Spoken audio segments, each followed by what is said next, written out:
dadka Soomaaliyeed waa ku celinaa mar kale u diyaar garooba ogaada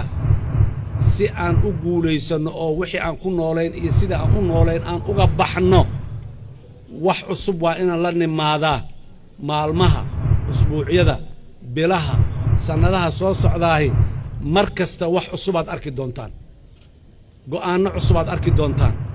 dhaqan cusub oo hore u jiri diroonad arki doontaan dadka Soomaaliyeed danta Soomaaliyana loo gaaray go'aanadaasi dulmi looma gaarin qof in lagu dulmiyo looma gaarin qola gaara in lagu dulmiyo looma gaarin maslaxadda caamka ee Soomaaliya loo gaaray waana daba taagnaanaynaa annaga mas'uuliyadda noo dhiibateen waxaan xaq idinku leenahay inaad go'aanadeena aqbashaan annaguna waa idin waxawsan ayaan idin go'aaminaynaa Ilaahay idinkiisa Ilaahay aan tala saaranaynaa awoodeenaan tala saaranaynaa Ilaahay idinkiisa waana guuleysanaynaa